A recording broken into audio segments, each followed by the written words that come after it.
प्रदो विभवदो भवदो विशुद्धो वैकुण्ठसूरिचरणो शरणं प्रपद्ये।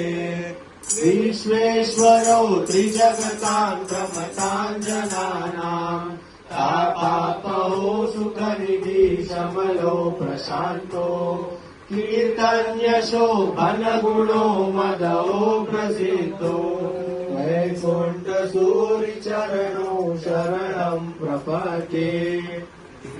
वैकुण्ठपदा प्रपत्तिफलदा सर्वार्थदं मुक्तिदम् दिव्यस्तोत्रमिदं पठन्ति मनुजा सानन्दमानन्ददाम्।